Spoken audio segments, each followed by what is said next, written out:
Hello, everybody. Welcome to Religion Love, where we passionately debate, explore, and review topics about religion, science, history, and current events. Um, Ooh, let's see, I don't want to Joey, fall off how are my you chair. doing? I'm doing good if I can Are balance you myself good? on my chair. Don't fall off. Don't I fall off know. the stream, please. Hey, it's good to see everybody back Okay. for our second show. Well, not our second show, but our second show since we've kind of After been the break. back from the break. Yes. Yeah. Yeah. Yeah. You've been doing good. Your birthday's coming up. Oh, don't remind me about that. But I'm excited about eating for my birthday, but not for the age thing. So yeah. Good point. Good point. So we have a pretty good topic to talk about today. I mean, we have talked about this topic in the past. We had objectively Dan, given his perspective on veganism and what it's like to be vegan, what we could expect from the world if we all became vegan. But it's a really controversial one. Okay, I I don't know why it is that when someone mentions the word vegan, the reaction can be anything from eye rolls to chokes to anger. Why is it that compassion is something that we admire in other people's is treated as something extreme when it extends beyond their own species?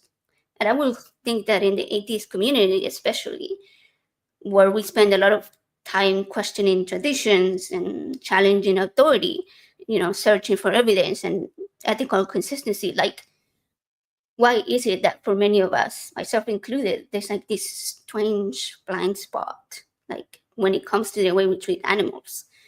Um, you know, these are sentient beings who, by every definition of science, are also just as capable of suffering as we are.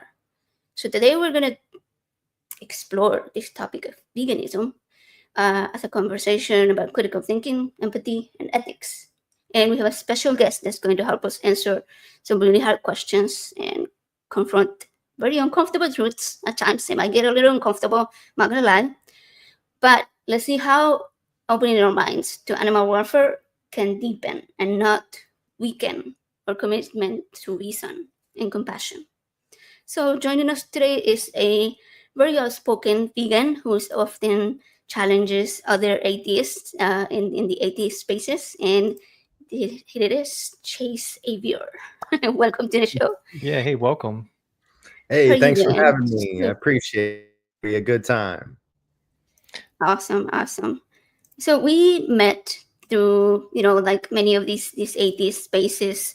I think the first time I came across you was on one phone call that you made to one of the shows. I think it was maybe Atheist Experience or one of those. Uh, and you always have something really challenging to say to people, and I really like that though, because I feel like even though we are in a space where people talk a lot about reason and critical thinking, there's always that one extra step that we can take. So let's see how. Tell me a little bit more about yourself. Like how long, like first of all, like where can people find you other than here? Sure. So, yeah, Chase Avier on YouTube, Instagram, Facebook. And yeah, I've been vegan for 14 years. And I was vegetarian for a year before that. Um, and yeah, no regrets. Just the only regret is that I didn't do it sooner. That's good. That's good. And what sparked that? Like, what would you say made you go from vegetarian to vegan? Well, first I'll tell you how I went from eating animals to vegetarian. Mm. I did that overnight for the animals because I saw this movie District 9, which is actually a science fiction movie about aliens crash landing on Earth. Like they have a sickness and they have this, they're like vulnerable and ill.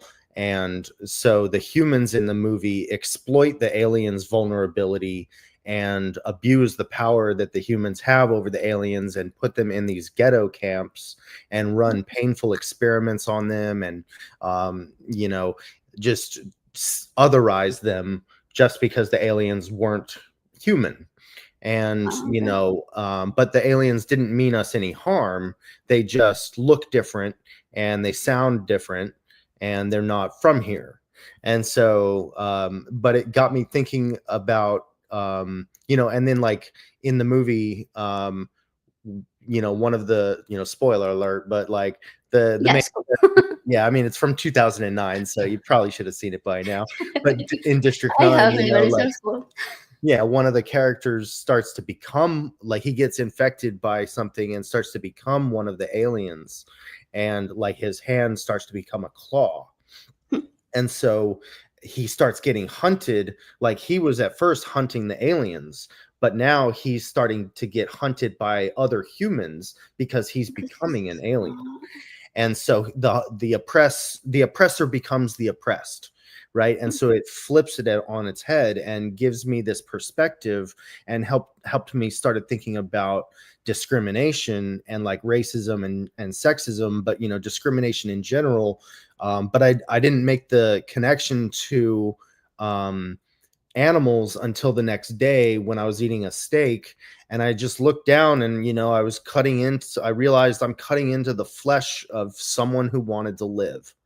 Like these animals are individuals, conscious, sentient beings who care how they're treated. And I'm like, I'm nice to my dog. Why am I paying someone to stab a cow? This doesn't make any sense. I'm being hypocritical. I felt like a racist, to be honest with you, and it's called speciesism. Discrimination. I've heard of that. Wow, I've never heard that before. Yeah, okay. Just discrimination based on speciesism.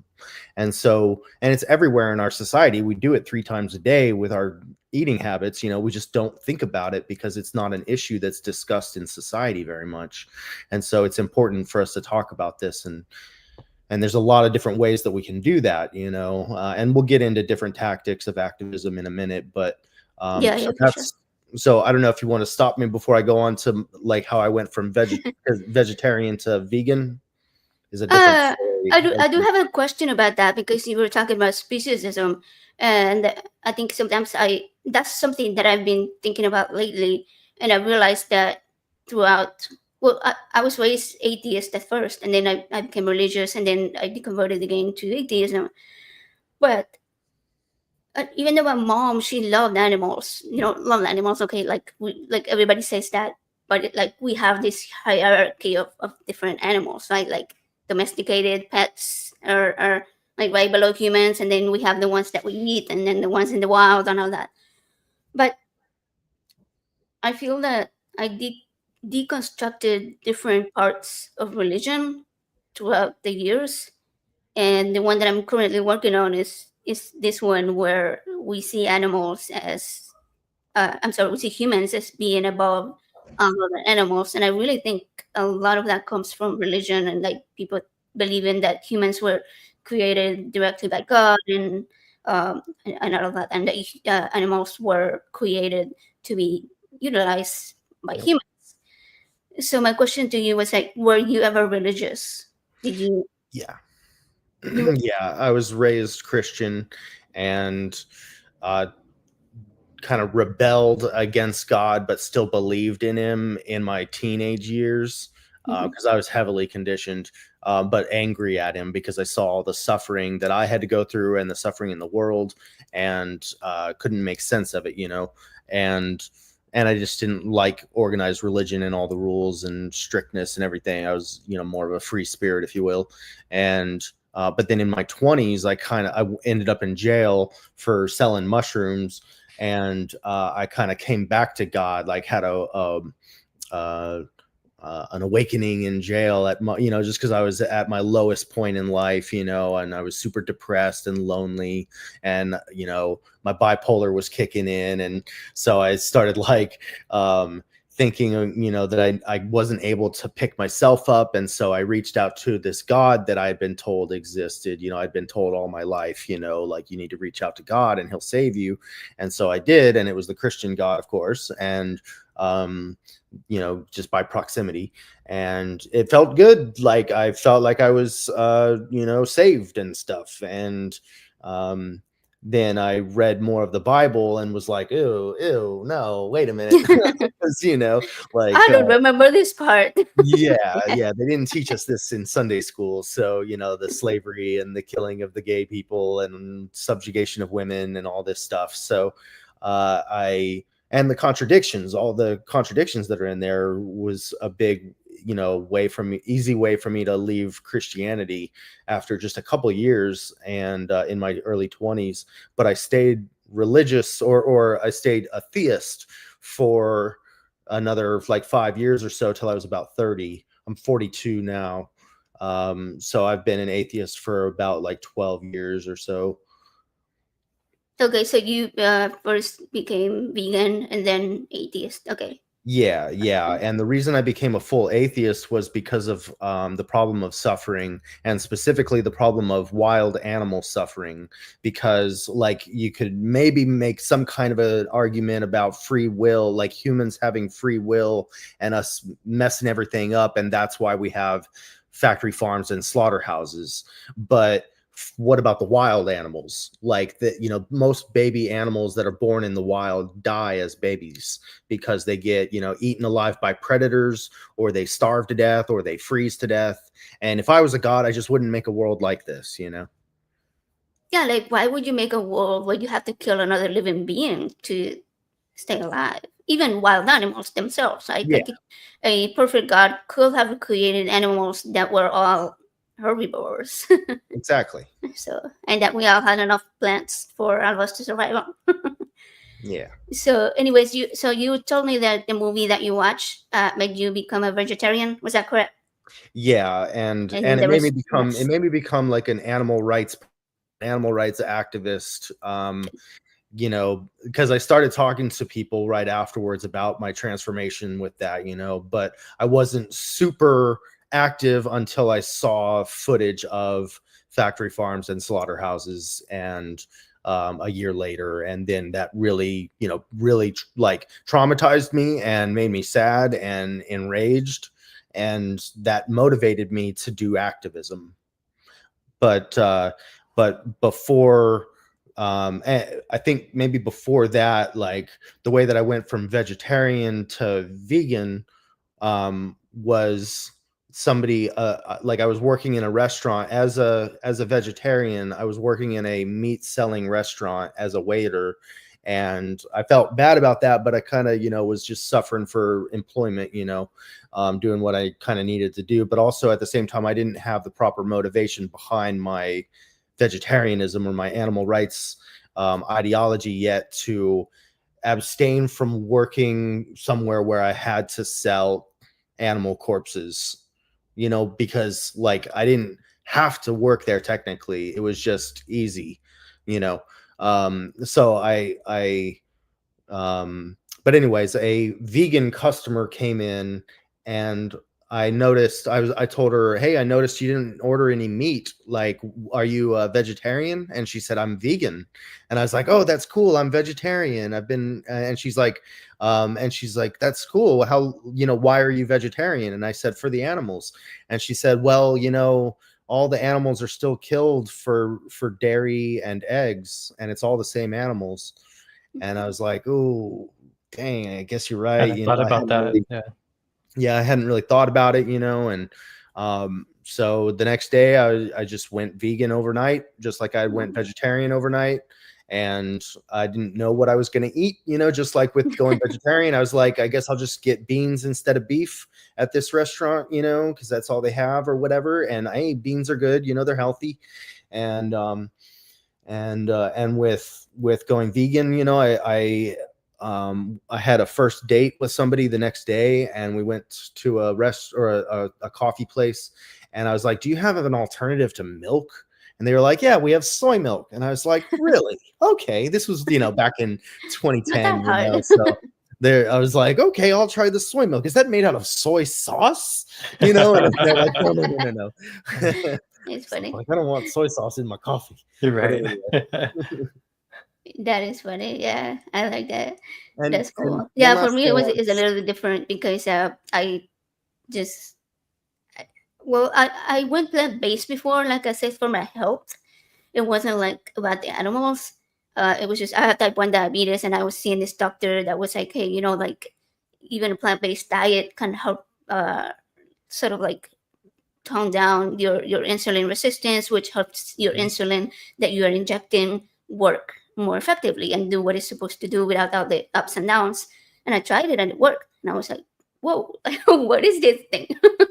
So, but yeah, but now I'm finding that the more I learn about it, the more, because I went back to eating some animal products for, because I had some surgeries and stuff, and it was easier to just like eat something, just pop it in the microwave that was quick, or a sandwich or something. And I also have to eat gluten free, so it's like the diabetes and the gluten free and the vegan, it can get a little super limiting. But I made it work anyway. So, but now I'm trying to get back into it, and I'm like, okay, if I learn more about it, I feel like it's gonna be something that's gonna last for good, and I'm not gonna keep going back and forth. So that's why I like having these conversations. And I'm like, okay, what made you do it? Like, how did you, like, where can I learn more about it? Like, let's talk about it. Help me inform myself, my decisions, and all that. So yeah. Cool. But one of the, I used to be one of those people that I mentioned in the opening, where you hear the word vegan and you're like, roll your eyes and be like, why did you're gonna tell me about it now? But now I'm like really into it. Like I really, really, I think that the vegan ideals are spot on. So, but what do you think that is that people get so defensive about veganism? Well, and I'll say I used to make fun of vegans, and now look at me. So, some people can change. I'm not sure if it's all of us, but like I think a lot of people can change. So it just takes some time, and it's hard because the society is stacked against us. All the commercials on TV promoting meat and dairy and eggs, all the restaurants, all the grocery stores.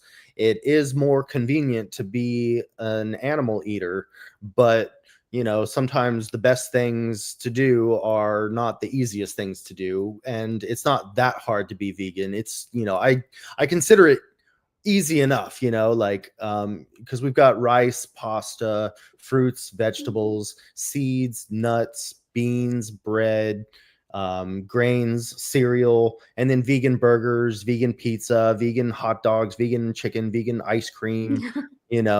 So it's not like we're asking you to give up all earthly pleasures or nothing. Yeah. And I think it just, we are defensive, I think, because we're so used to something and we don't want to I mean, it depends on the person why they might be defensive, but a lot of times I think people are defensive because they don't want to take accountability for their actions. Like I didn't want to. I was very resistant to change, not just because I didn't know what I would eat, but because and I didn't want to, and I was afraid of change, but because I didn't want to admit guilt for animal cruelty. But that's what this is. Like, slaughter is animal cruelty. It's cruel to cut their heads off, even if it's quick and painless. We wouldn't want it done to us, so we shouldn't do it to them. And so, making that connection can just be a slap to the face, kind of, and when you're first waking up from a dream or from sleep, your first reaction is to be mad at the person who woke you up, or to be upset with the alarm clock, but it's like the house is on fire and you set the fire. Like you could have, you and the meat industry, like, I mean, it's not all of our fault, it's also just how we were raised, and the meat industry's propaganda, and the fact that meat tastes good and it's everywhere and convenient and stuff like that. But we gotta snap out of it and wake up, because the house is on fire, and it's not just us that's burning. The poor little animals didn't do nothing wrong, and we're forcing them into slaughterhouses, and it's not okay. Yeah, that's true. I mean, because like I mentioned earlier, compassion is a trait that we usually admire in someone, right? But it seems like when we put it into to animals, it's like, nah, that's extreme, and like it's heavily criticized, and when we extend it to, to non-human animals. So, it's like, well, and not even to all non-human animals, because it seems like we don't extend compassion only to the animals we eat, because we do extend that compassion to dogs and cats. And like, Yeah. if you see somebody kicking a dog, like, the majority of people will intervene on that, right? Like, they might punch the person, like they will take that dog and save it. Yeah. So, but if you see a cow being taken into a slaughterhouse, like, kind of look away and don't really do anything about it. So It's like our minds have been trained to like separate that. I mean, that's an issue I definitely have. I admit that for sure. Cool. yeah, I think so. Like, so it's hard to see why that compassion towards all animals isn't more normalized. Like, why don't we raise our kids from birth to understand that all of us are animals, and that we shouldn't. Yeah, I'm sorry. You look like you were going to say something. Yeah, it's just because we have that bias and selective compassion, and we have a vested interest because we get pleasure from eating them and their byproducts. Like, and like you said, because we were raised with dogs and cats, but we weren't really raised with cows and pigs and chickens, except for those of us who grew up on farms. But those folks were often conditioned to be desensitized to those certain animals, to again categorize them as food animals or farm animals, whereas the dog is the pet or the work dog or the work animal or something like this, and these are all just categorizations that we put them in that they don't necessarily want to be in, like they kind of just want to chill and relax and feel safe and hang out with their friends and family, eat good food, and have fresh air and the sun on their back, just basic stuff, and I think we should respect that. Yeah, I saw a video earlier, and it was a baby elephant, and there were two people sitting on the ground, and the baby elephant comes around and starts like wrapping up around them, and like then he puts his front legs on top of the guy's shoulders, kind of like trying to get a piggyback ride. And I was like, wow, like, yeah, people don't realize how deeply animals can feel and how close to human emotions and neurobiology like they also have, right? Like, they all have all the same type of neurotransmitters that we have, and the same type of nerve endings that we have, so they can feel pain just the same way that we do. And just because we don't quite understand every single animal doesn't mean that we don't understand that at least mammals feel pain the way that we experience it. I mean, and I have a question. birds and fish as well. But yeah, go ahead, Joey. Yeah, I mean, this is just my brain just like go asking questions itself. Like, I'm not really knowledgeable on a lot of this, so I understand it, but I have a question in terms of, so in an animal environment, would it be possible for a carnivore type animal to become to where they only eat plants? Like, Well, no. I mean, it'd be tricky if you're talking about lions and stuff out in the wild, Yeah. but like as far as like dogs and cats, yeah, they can eat a plant-based diet.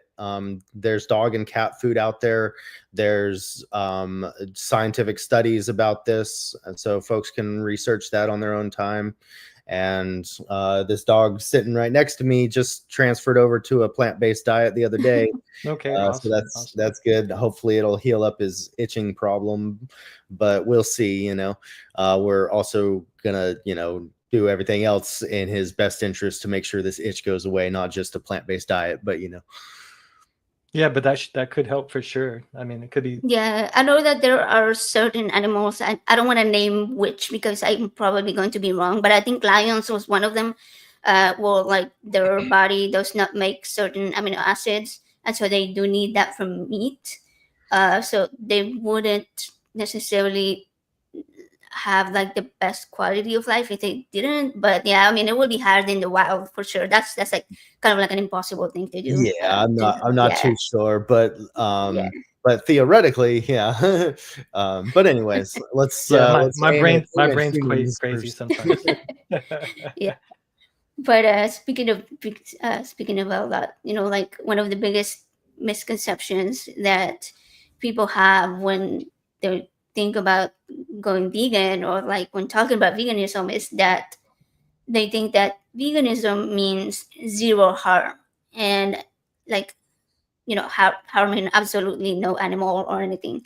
Uh, and how do you respond to people who say that vegans are still killing animals like rodents and insects and small animals?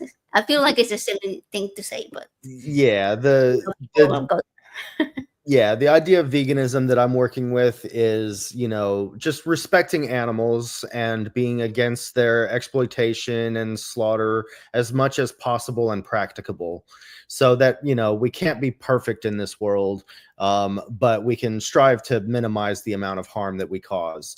And we shouldn't, in my value system, we should not support needless systems of oppression like farms and slaughterhouses that just are there to exploit, and objectify animals and deny them their bodily autonomy.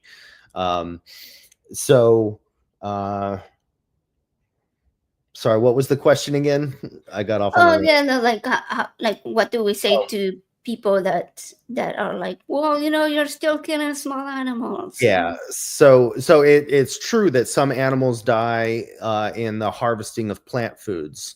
So that, like I said, there's killing in any modern agriculture, but that amount of killing is magnified when you eat animals, because the animals that we eat are fed plants. And so according to Yale, it takes 25 calories of plants to make 1 calorie of beef.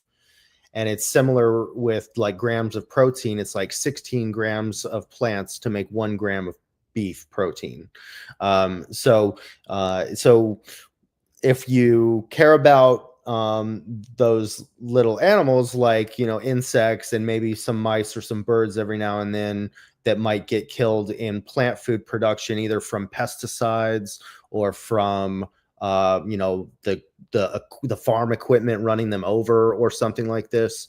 As terrible as that is, we have to feed ourselves, and that's just the way we got to do it right now. Hopefully in the future we can work towards indoor vertical farms, which don't require pesticide, and no animal can get inside the building to eat up the crops. But I don't know how sustainable that is, how practical that is for widespread, and how soon that would happen. But again, it would be a nirvana fallacy to say you can't be perfect, therefore we might as well not even improve. I love that. I love that. Okay, I've never heard it like put exactly that way. That bit that you just said. I hope that a lot of people are listening to that. Yeah, because say let's put it this way too. Okay, if I'm gonna cook a meal, and let's say I have a gas stove, and I go and turn on the fire, and I put the pot on top of it to cook my food, and then I turn it off. That's cool. I kept it contained to that area. I shouldn't set my entire house on fire every time that I'm gonna cook. And that's the way I see like factory farming. It's like we're setting our houses on fire to eat one meal instead of just setting that one little fire contained right there. Sure. So that's the thing with like where you're saying like killing all of these animals versus, some of them might die when you're I don't know, growing all of these plant food. So yeah, that's a Yeah, great. it's more about minimalizing the death of as small as you can, in terms of like killing. If you have, what's the word I'm looking for? So if you have some animals that are killed, if the number is smaller than farming these these animals in like large corporate type farming situations, then minimalization is like what you're looking for, just bringing that number down basically for Yeah. casualties of animals. Yeah, and by minimizing killing, I don't mean eat vegan 6 days a week and then pay for meat that one other day of the week and still feel like you're minimizing it, so that's good enough. Because abolishing the meat industry is something we can do. The dairy industry, the egg industry, which tortures and kills baby animals. We can abolish and should abolish those exploitative industries. But that's different than having to grow plants for our survival, and some animals dying in the process on accident or indirectly or just as a last resort. Yeah, I agree with that. So, And one other, if I could, real yeah, quick, go I was ahead. going to say, so some people will wonder, well, what about like, instead of factory farmed animals that are fed, soy and wheat and corn, what about pasture raised animals like grass fed beef or hunting?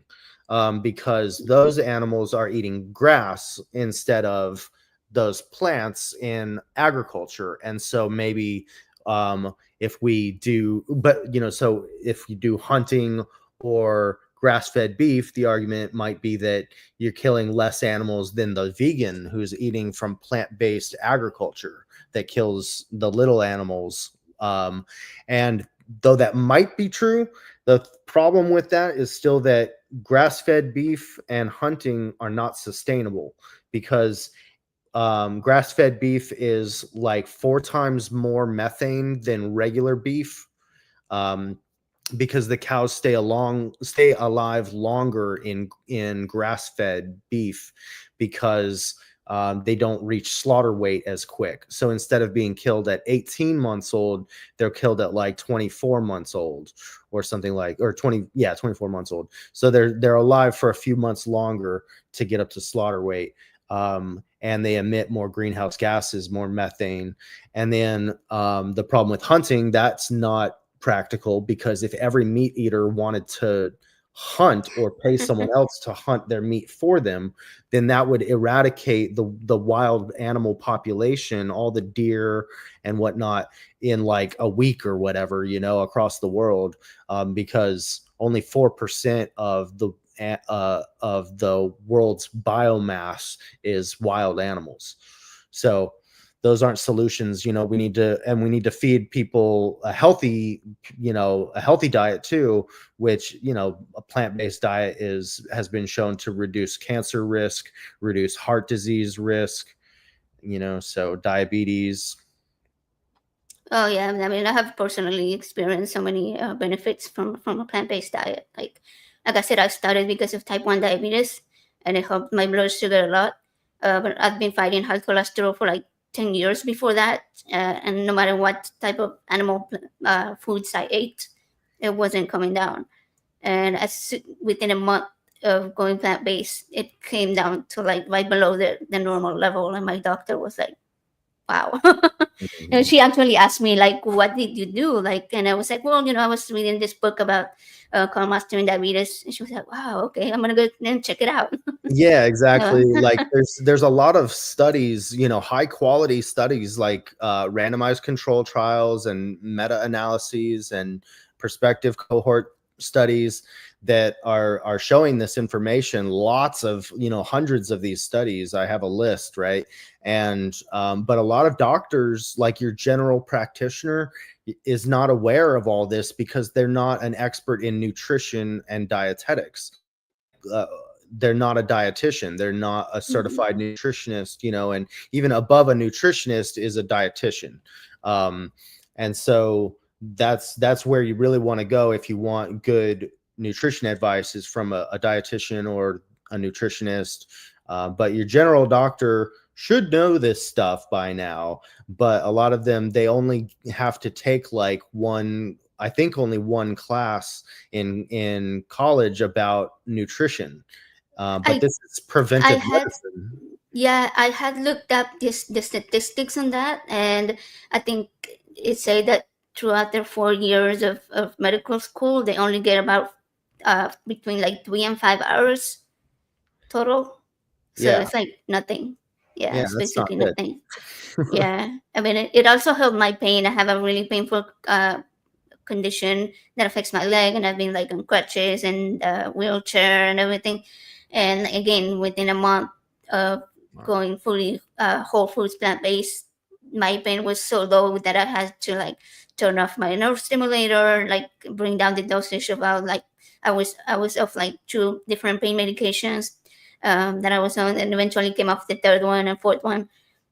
Now I take nothing.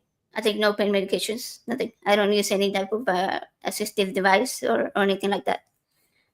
So, oh no, I think he's. Did your screen froze? Maybe can you still hear us, Chase? He's still there. Oh, Okay. it froze for a second. Yeah. Let me Oh plug in my yeah. Okay, you're computer good now. just in case. I thought you left it for a second. Okay. Good. But I was going to say, I'm so glad that you've had all these positive effects from a plant-based diet. But have you tried Elwood's organic dog meat? That's funny. We have not. Cute puppy. It's local. Oh, I get it now. That's funny. All right, I'm sure people will So look that at means you like, it's okay, right? right? Yeah, you know. Yeah. If we wouldn't want it done to Going back, dogs, because I go ahead. know, right? Yeah, no. Actually, what you were just saying, I was having a conversation with somebody the other day, and well, it was like a group talk, and I was kind of like listening, and they were talking about this and that animal, and bunnies, and I think it was pigs maybe, and one of the people was like, "Oh, I love animals," and so I asked, well, "Are you vegan?" And she was like, "No, no, I'm not. But I just love all animals." And I was like, "Oh, okay." um, but so another question I had was, let's go back for a minute to the factory and farming and agricultural animal agriculture. I know that you gave me a whole document a while back, and I looked at some of the statistics, and I can't remember the exact number, but it was like, was it how many? Maybe you can remember how many millions of animals, just cattle, we kill per year. It was like 70 So million, maybe. I think I'm not sure how many. Okay, so it's 77 million cattle in America. Okay, yeah, it was just in America because I Wow. think, Okay. I was yeah. gonna ask if that was global stats or if No, those I'm were pretty sure the just for numbers the were US. just for the Okay. states, though. But Yeah, I that's think you're just right. cows. Like the most Yeah, animals that that are was just killed are cows. chickens because they're smaller. So chickens make up the vast majority of the animals that are killed in animal agriculture. Actually, fish would be even more because they're smaller, and 50% of all the fish in America is farmed fish, not wild fish. But anyway, the number globally, like, I well, I'll found it. say, okay, Okay, I cool. found the document. It's 70 billion land animals killed across the world, which is 10 times the human population. Okay. Yeah, Is that right? Yeah. Okay. yeah, yeah. Yeah. And then it says 70% of the deforestation in the Amazon rainforest is for raising cattle to make beef. And this comes from the United Nations. We didn't make this up. Okay. Yeah, Yeah, 70 it's billion land animals. And 70 that billion. number is from I think 2008. I'm not sure. So that report. So I think it might be more like 90 billion. But that's just land animals. That doesn't include all the Yeah, sea no animals, chicken or all anything the like that. Yeah. fish and crustaceans. So True. that number has been estimated to be in the trillions, like 2 trillion. But yeah, 70 billion land animals. That's cows, pigs, chickens, goats, lambs, that kind of thing. And 10 times the human population, for an optional product for most of us, for most parts of the world. Like there may be some little villages that rely on because they don't have arid land and agriculture and stuff yet, but we do, we in developed nations, One of the concerns Developed. about Yeah. raising livestock is the amount of water used to produce the crops, correct? It takes a massive amount of water. I'm curious, if we were to stop raising animals for food, would we have to increase the production of agriculture to supply and support the population, or would it be around the same? No, it would decrease It would significantly decrease. by, Okay. by like 75%. Wow. Okay. Yeah, because like I said earlier, it takes 25 calories of plants to make 1 calorie of beef. So Okay. and like 70, I think it was the University of Oxford was saying that 75% of the farmland is used for animal agriculture. And so Yeah, I was just looking at that. Yeah, it's in that document too. It says the University of Michigan found that the vegan Beyond Burger creates 90% less greenhouse gas emissions and uses 99% less water, 93% less land, and requires 45% less energy than a beef burger. So that's like a massive, massive reduction in Yeah, it harm is. overall for like Okay. for humans, because we will get more water available for the environment, for the animals, and for health.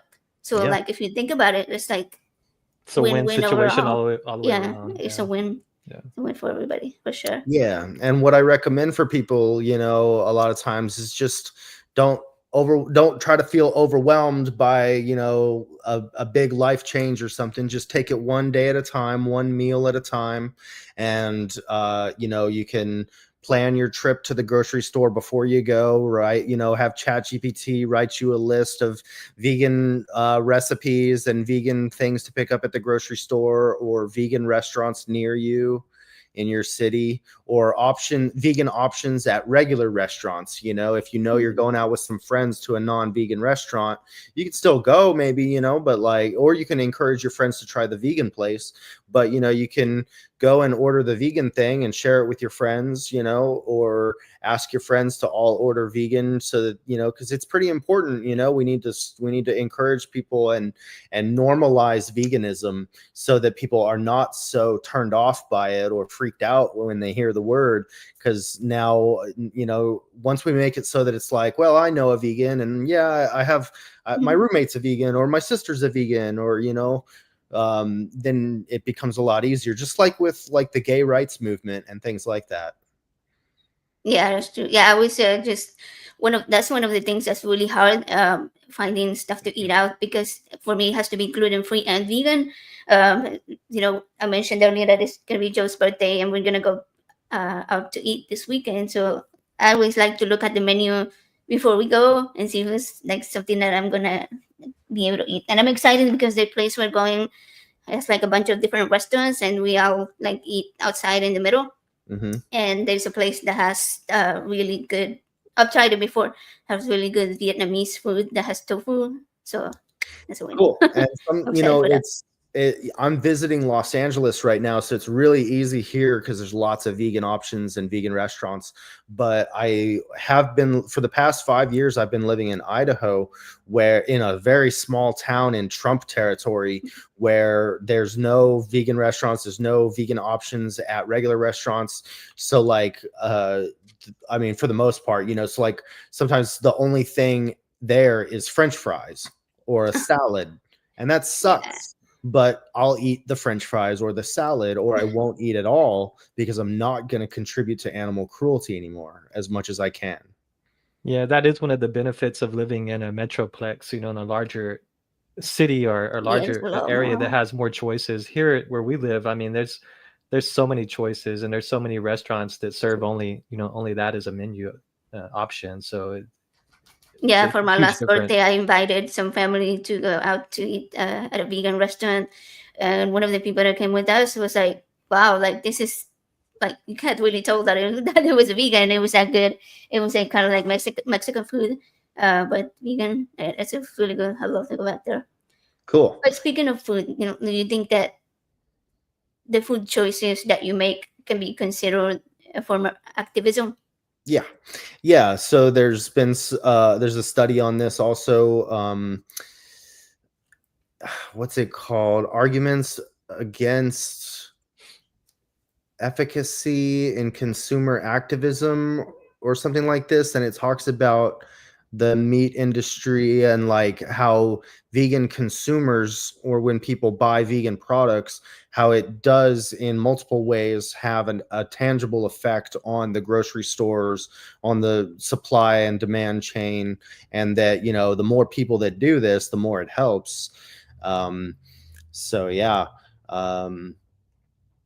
Yeah, because grocery Hmm. stores order based on demand. If there's certain, if they see certain items being purchased, and they're more likely to stock other items similar nature, basically, you know, in order to try I to. feel like our local grocery store probably keeps there's one item that I buy like maybe twice a week sometimes, and it's like a vegan fake chicken, and I'm like obsessed with it because it gets really crispy when I put it in the air fryer. Yeah. And so I every time I buy it, I eat it like within 2 days. It's that good. Yeah, and you can always like write down a list of vegan foods and take it to the manager of the grocery store. Oh, I do that okay, sometimes and be like, "Hey, you should stock this stuff. I'll buy it." And they're that's a like, good "Okay, idea. cool." Yeah. Okay, I Um, love that. and Yeah, then because sometimes I've found a really good product, and I will buy it whenever it's available. But then it stops being available. I'm like, oh man! So every time I go to the store, and if I see this one, I'll buy like 2 bags of it. It is a little bit more pricey than the average, which most specialized foods are.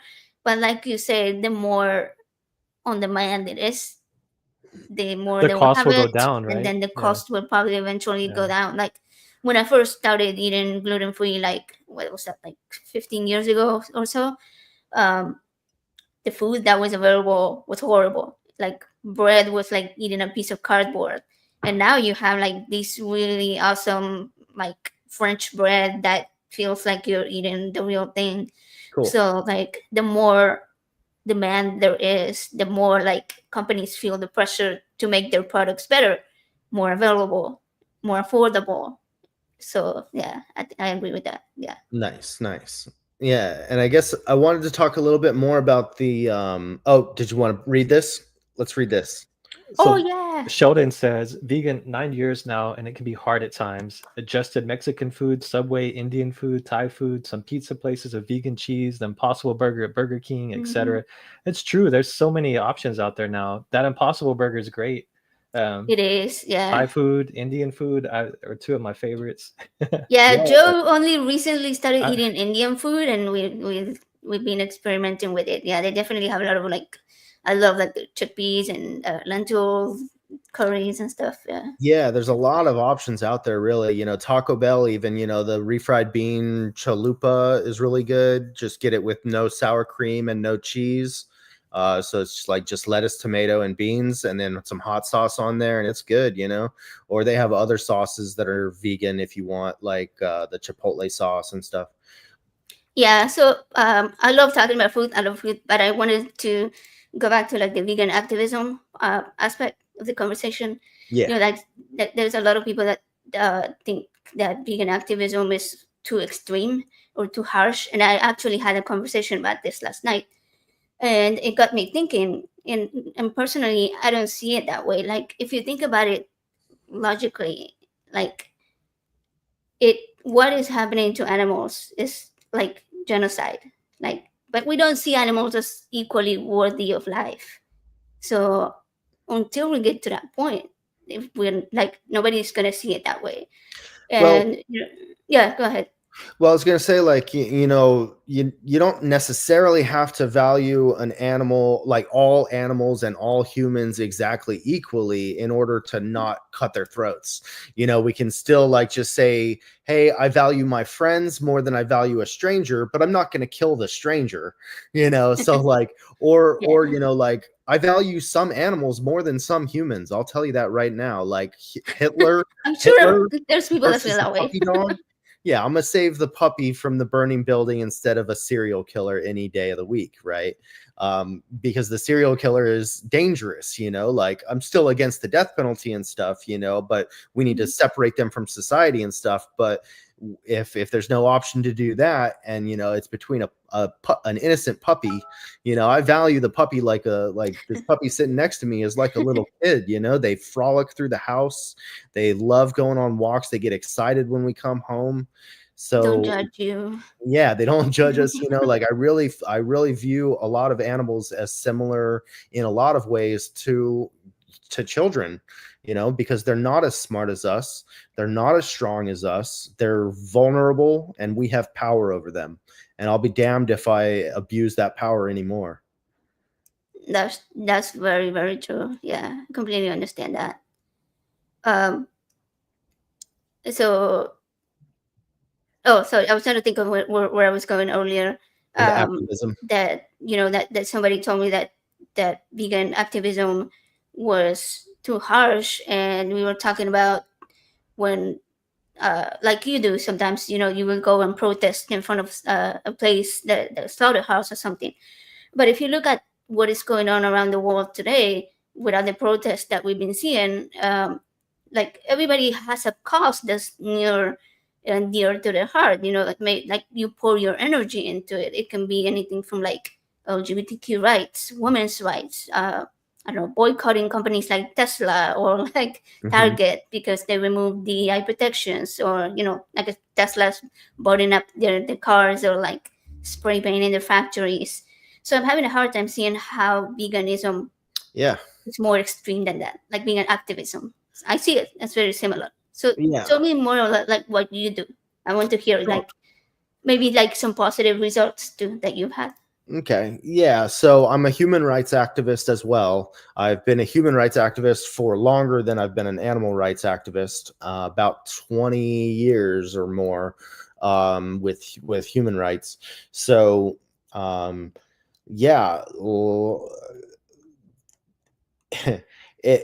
once we realize that cows and pigs and chickens are just like dogs and cats, and that dogs and cats are a lot like little kids, then it's like, wow, okay, so these animals we're oppressing are like little kids. So we need to like really take some action for them. Okay. Like they're not exactly like little kids. I understand that little kids will grow up and be smarter and contribute to society in more meaningful ways than a dog or a pig, but nevertheless, there's some children who have learning disabilities, like severe, brain damage or something. They're missing half their brain or whatever, and they're never going to be as smart as you and me. They're never going to be smarter than a 3-year-old child or a dog or a pig. And so we still extend them moral consideration. We say, it doesn't matter that you're not smart like us. What matters is you feel pain and pleasure and you want to live. And so we're going to protect you regardless of our differences. Right. And so, so then that means that these animals are worthy of protest, right? Ending this violence is a serious issue, and people need to take it seriously, right? So I help normalize that. I've been to over 200 protests. Wow. And it's fun. I'm sure.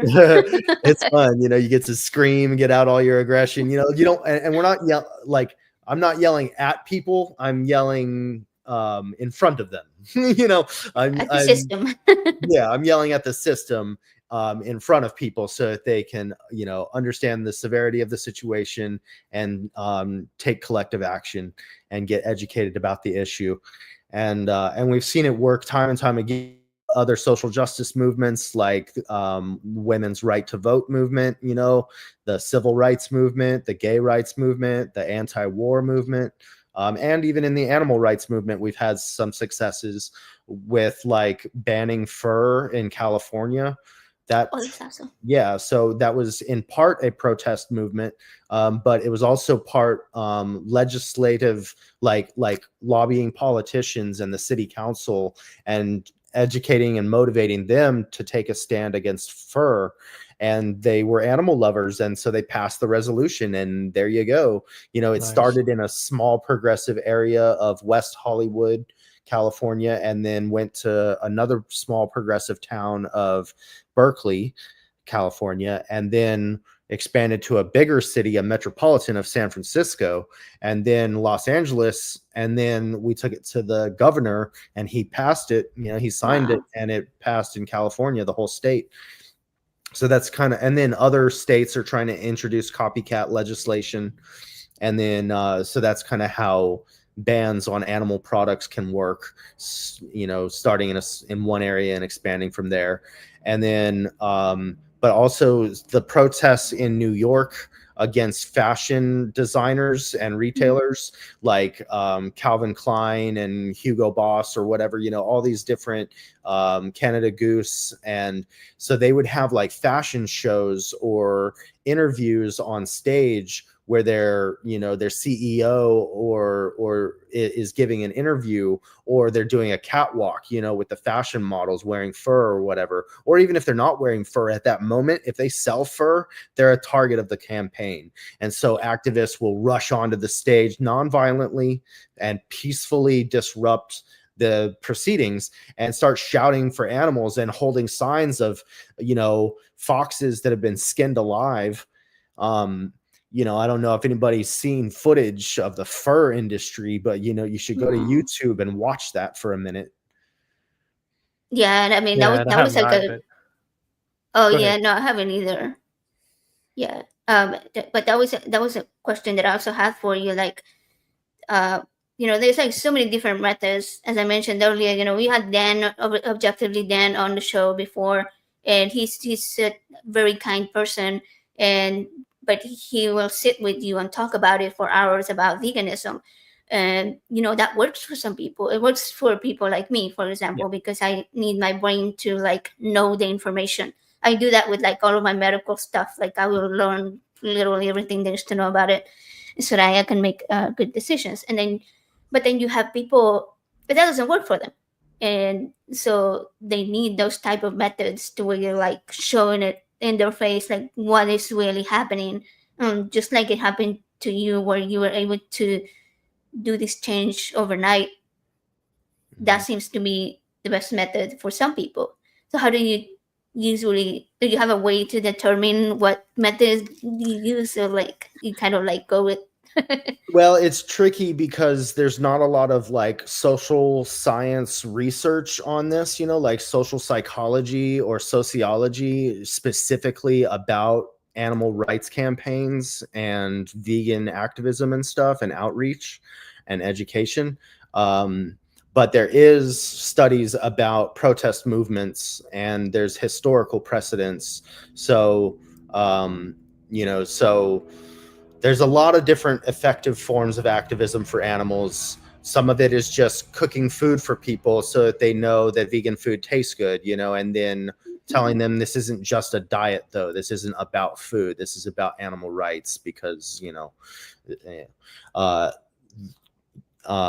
and then there's more, and then there's nice one-on-one conversations like what we're doing right now, basically, but also in front of an audience, which is cool.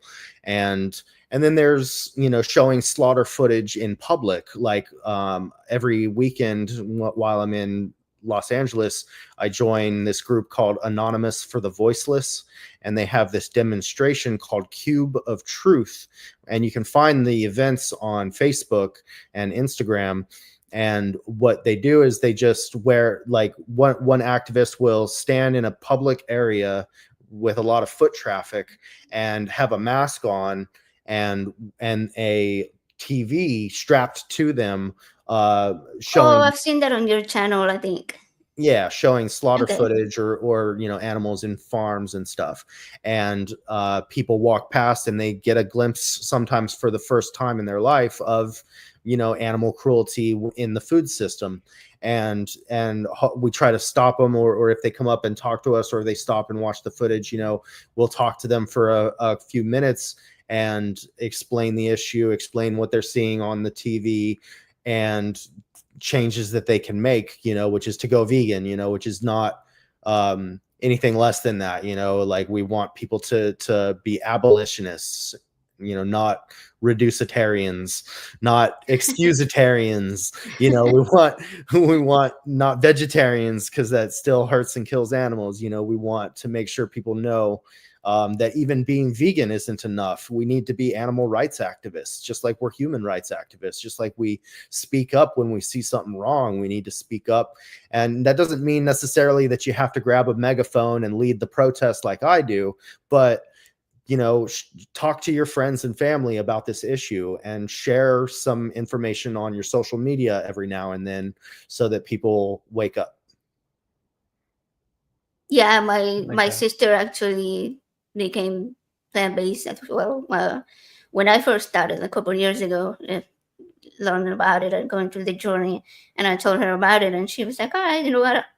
It completely makes sense. I'm gonna try it." And so yeah, Yeah. definitely some people respond better to those type of presentations or information, right? Like if you present them with like a video or something like that, where it's more of a visual thing. Yeah. And some people, it seems, need to be held accountable, like verbally, like, you know, you know, I don't have to be a jerk about it, but I might need to be pretty firm with certain people sometimes, you know. Other people, like, or for the most part, I like to leave a good taste in people's mouths, you know, like I like to, you know, but it's hard, you know. I hope people can be patient with activists because it's hard to be patient and firm at the same time, you know, because that's what I'm trying to do is be patient and firm. Because I don't want to, I don't want people to shrug it off like it's no big deal. You know, this is a big deal. If we were in the animal's position, we would be kicking and screaming just like they do. And so, you know, and one last thing I wanted to say about like the, you know, that slaughter is animal cruelty is because like if we imagine like kicking an animal, like I have this thought experiment called kicked or killed, like which is worse, to be kicked or killed. So like if you get kicked, whether we're talking about a dog or a pig or you, if you get kicked one time, you're going to have a bruise and some fear, you know, and that sucks. That's terrible. People should not be kicking anybody. That's wrong. But to kill you is worse, right? Even if it's a quick and painless death. If I shoot you in the back of the head while you're sleeping, there's no pain and there's no fear, so that's good. But I straight murked you. You know what I mean? And that's not cool. So like if we're against kicking animals, which everybody is, every meat eater I meet for the most part is against kicking animals. And so we should be even more against killing them. That is a really good point. Yeah, and I had actually thought about that when we were having that conversation earlier, when about killing animals without suffering. And well, you were continuing the conversation, and then I forgot. But yeah, I was gonna mention that. But like, yeah, if you murder someone, it doesn't really matter whether you murder them humanely or like if you inject them with something and they die peacefully, or if you like shoot them from the back. You're still murdering somebody that doesn't want to die. And it's So before they would have naturally died, you know. So like euthanizing an animal when they're old and sick is fine, you know. That's one thing. I had to give a mercy killing like that to my dog when he was old and sick at 14 years old, but because his quality of life had deteriorated to the point where it was no longer worth living. But that's not what we're doing with pigs that are killed at 6 months old and cows that are killed at a year and a half old when they can live to be 25 years old. Okay, I was gonna ask what is their lifespan. So yeah, Yeah. that's like a child then, like you said, it's a baby. Yeah. More or less. Yeah. So I just want to be real clear on the numbers. Cows are killed when they're 18 months old, even though they could live to be 25 years old. Pigs are killed when they're 6 months old, even though they could live to be 12 years old, just like a dog. Chickens are killed when they're 5 weeks old, like 40 days old, and they could live to be 10 years old. Wow. So the first animal I stopped eating, this before I went vegan or vegetarian, I stopped eating veal because it's a baby cow, you know, like they're only like between a week and 3 months old. And so I stopped eating veal, not realizing that I was still eating nothing but baby animals by eating all those other animals, you know.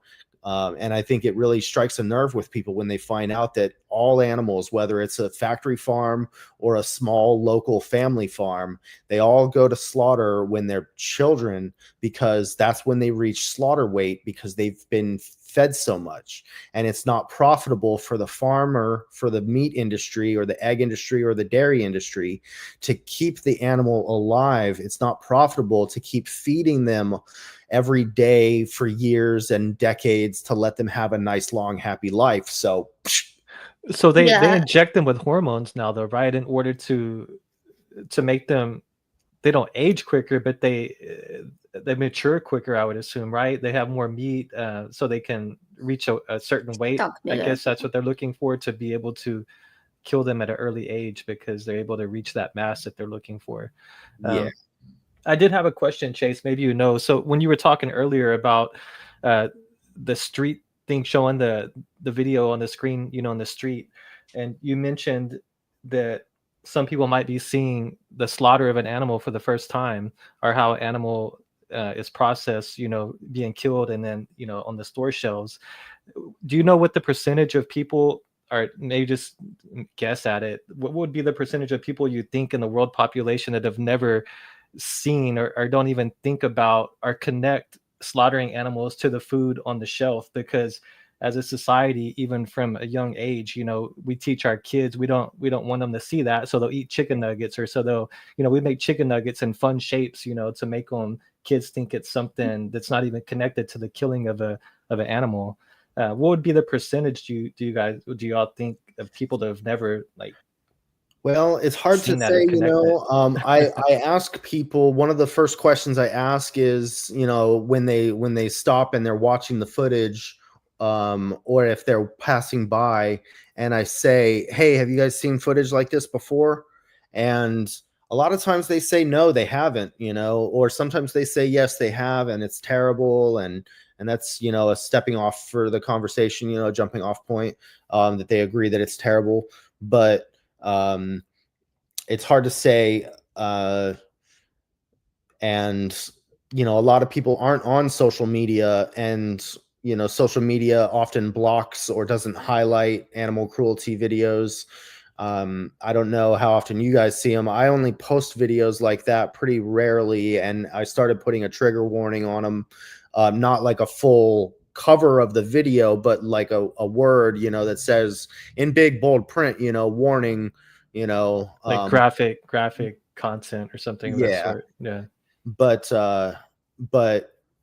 yeah, I only post it maybe like once a month or something, because I don't want to overwhelm people too much. But we gotta educate people, because again, if it was happening to us, we would hope that people would be brave enough to watch the video evidence of our oppression and then take action. Yeah, I've seen videos of factory farming, of the slaughterhouses and the factory style, and it is horrifying. I mean, I don't know how to describe it, but it's definitely, it does make me feel bad for still eating. I'm not a full vegan, I He's been still more eat open meat. about trying Um, vegan food, though. it's Yeah. hard for me, though, just because the way that I've been raised in society, and my brain is wired, to just look past that, and don't connect that together with the food I'm consuming. I guess I kind of block it out. But AJ has definitely been trying to open me up to it. I mean, a couple years ago, I wasn't. I mean, I think I didn't eat meat for like 6 months, and Yeah, but that was it was probably like doable. 10 years ago, Yeah, it was a maybe. long It was and a thing. long time It was ago. like really hard for me to go through that, and like Mhm. it's a struggle for sure. And Yeah. Well, like, have you been trying the vegan? Well, you said you tried the Impossible Burger at yeah, Burger I King. do eat a lot of stuff. So I do. I mean, I have brought it into my diet for sure, but I'm Yeah. just like, it's still a struggle, like an everyday battle for sure. Like, Well, in my mind. let me ask you this. Like, well, the first thing I'll say is, like, a lot of times people say they've seen some videos of the treatment of animals in farms and slaughterhouses, but sometimes I don't know how in depth you've gone into that. Oh, well, I've seen, cattle that could barely walk. They look sick, and then prodding them with these metal shockers. I've seen them slice throats. Okay. So I've seen some pretty gory Okay. stuff in terms of that. but again, my mind takes that in as, yeah, that's gruesome and harmful, and I would never want that to be done to me. But then somehow I block it out and completely separate what I just saw from what I'm from the end product that I'm Okay. cooking in my pan. And So so I guess I'm trying to find a way in that'll work on you, so yeah, I'm trying to brainstorm, I'm thinking like, does what I was saying earlier about this being a form of discrimination resonate with you? Like it does. I do see that kind of brought a different perspective to it when you said that earlier. So things are moving in my head for sure. Yeah, because for me, it wasn't seeing graphic footage first that changed me. It was just that philosophy of being against speciesism, and being against, might makes right. Yeah, I never heard that term until you said it earlier. So it's definitely a new way to look at it. And remember that it doesn't mean we have to like view all humans and all animals equally. That's not what I mean. Like by speciesism, that's how it's a little different than like racism, because we should value, regardless of the, all humans equally, regardless of their race. But what I'm saying is just like, we don't have to value all animals and all humans equally. Let's just value animals more than we value a snack, because we have other snacks. And I guess, let's see. Okay, so maybe can I ask you a couple questions that might put you in the hot seat? Yeah, go for it. Okay, but I'll try and be nice. Okay. So this is my friend That Chip Guy on YouTube. He has some really great live streams where he interviews the public, and they don't know what the topic is. So he just says, one of the thought experiments that he'll do is ask the person, do you think that the powerful should have the right to oppress the powerless? Wow, that's a deep question. If the powerful, repeat it for me again. I'm sorry. Just think about it, like what is going on currently in the government. Okay, do the powerful, Trump, Elon Musk, people have the right to oppress the powerless? Okay. Us? Yeah, I would say no, they don't. Okay. Now put humans and animals on that question. Yeah. Did I get that right? He phrases it, yeah, that was fine, but he phrases it, my friend That Chip Guy on YouTube, he phrases it as like individuals, like, is it wrong for one individual to oppress another individual just because they have power over them? Saying individual, that covers both humans and non-human animals, because humans are also animals, but we're all individuals. Animals are individuals, they're not objects, right? So he'll say, so then he'll like agree with the person, okay, great, it's good that you believe that the powerful should not oppress the powerless, because some people actually disagree with that. Some people are like, no, that's the way the world works, and I'm stronger than you, so I'll do whatever I want, Yeah, for sure. It's pretty scary people out there sometimes, but and then he'll say, like, should we discriminate against others based on differences like skin color, or how much hair they have, or how they walk, or things like this? And the person, so what would you say? Well, I would say, yeah, we should not either. I mean, right, definitely. And so most people agree, yeah. And then let's see, he'll say like, and should we discriminate against animals, or he'll say like, should we discriminate against others because of their species? And or he'll just ask, how do you feel about animals? Do you think we're oppressing animals because we have power over them? And the person would say, yes, I think usually they'll say, yeah, they're being oppressed in the farms, but and you've kind of already acknowledged that they're being oppressed, right? Yeah, like I agree that they are, for sure. I mean, that's like a prison system for animals. It's just we're using them and then we turn them into food. So yeah, no, I completely agree. Like I said, it's just I haven't been able to separate that block that I have in my mind that I've been raised with, all my life, to separate that as a child. So I would eat meat, to disconnect that from that. When I was in my teens, I remember a friend down the street, his dad was a hunter, and they would come home with deer. And when you were talking about, have you seen a fox skinned before. I'm sure it's similar to skinning a deer, and that's something that's engraved in my mind. I don't eat deer because of that. When I saw them pulling the skin off of a deer, I mean, it's just gruesome. That process makes me not want to eat a deer. But even though I've seen cows slaughtered in a factory setting, I still eat a hamburger because somehow I still have that block, that separation. I don't want to come to reality that cow is what I'm eating because I enjoy hamburgers so much, I guess. Yeah. But the impossible meat has definitely made me realize that I can still enjoy a hamburger and don't have to eat a cow. Yeah. But again, it's still that battle in my mind. Like I know that it's wrong and I feel for the animals, but yet I still put, I guess, myself over. I guess I'm selfish because I'm still think that, I'm a more powerful creature than that animal, so I can still eat it. I don't know. Well, let's try another hypothetical. Let's try another hypothetical. Just get you thinking outside the box a bit. So let's think about Superman. So Superman is another species, right? And so we're a different species than Superman, and he has power over us. And so can Superman oppress us? Yeah. Would that be okay with your moral system? It wouldn't be. It wouldn't be. But why not? We're different species and he's got power over us. And what if it's been really hard for him to change because he's grown up in a society that killed and ate humans? Yeah, that's a really deep perspective for sure. I think we need to watch the Alien movie. We gotta find that Alien movie that you told me about earlier. Yeah. So just think, if you were the victim and somebody had control over you, you would hope that they would be nice to you and choose the peaceful path. That's true. And you now have a great responsibility on your hands because you have power over these animals, just like you have power over children. And I'm sure you're against bullying. And you must agree with all this philosophy and stuff, but your actions aren't matching your values. They're not. Yeah, they're not. And I'm not trying to make you feel like a bad person, but you're being really violent. No, and not at all, Chase. Like I know that I contradict myself by blocking out that separation. Would it help you to like absolve that cognitive dissonance, like that uncomfortableness of feeling like hypocritical?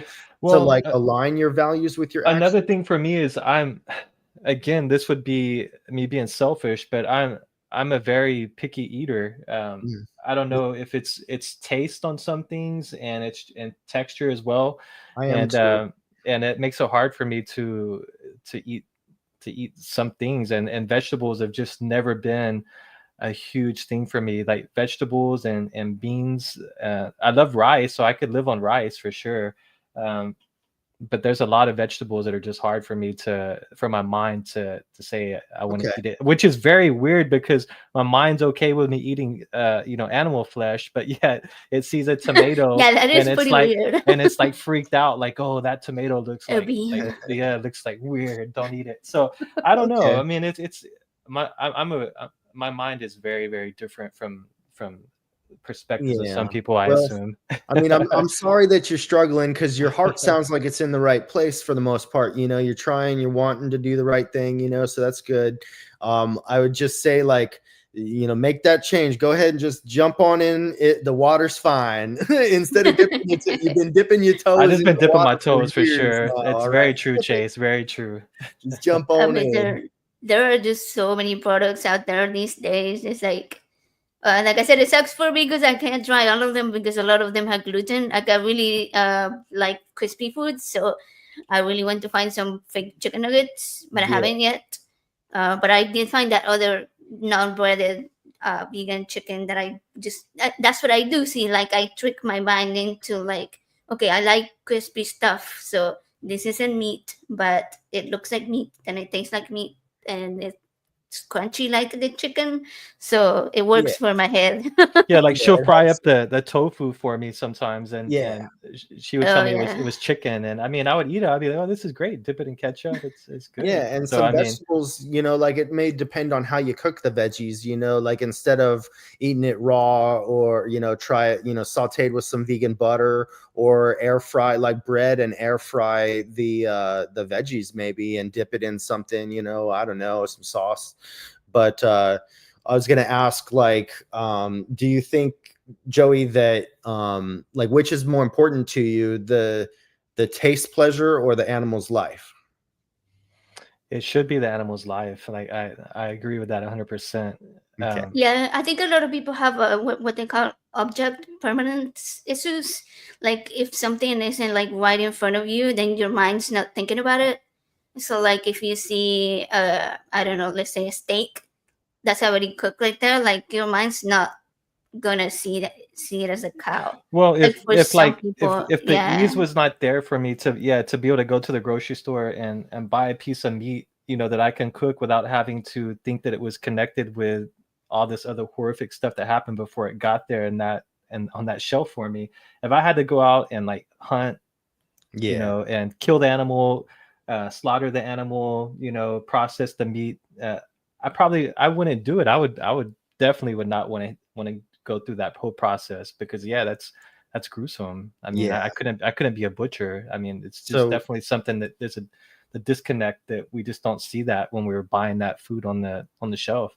Maybe if they put a sign up like at the supermarket, if there was like a law where they had to like show pictures of like of cows being slaughtered like right there, you know, kind of like That's a not a bad warning, idea. That's kind of not a like a bad warning idea. on cigarettes, or you know, if I was like walking up there and it's like this is this cow that, you know, this is the meat here and this is the cow that it was killed, you know, then I probably wouldn't buy it because like right then, like AJ said, I would see that connection and I wouldn't want to buy it. And do you think that it's a form of ableism to discriminate against animals just because they're less intelligent? Yeah, it is. Cool. And you're against ableism, right? I am. Yeah. Good. Let's see it in action. And last question that my friend Chip asks people is a very hard question. It's how many more animals should be exploited and killed for you before you go vegan? Man, it should be 0, but I can't commit to that today. But I'm definitely trying to get there. I do want to be there eventually. Okay. And I having like this. having This is AJ like as my partner, like she definitely will get me there eventually. Yeah. And maybe tomorrow you'll wake up with a new sense of energy and power and you'll do what you think is right, you know? Oh, I've enjoyed this whole conversation, Chase. Cool. It's been great and enlightening for sure. Awesome. yeah. That's why I said earlier. Like I like this type of discussions because it's hard and it's uncomfortable, but it's making us think, and it's making the people that are watching think about things that maybe they hadn't considered before.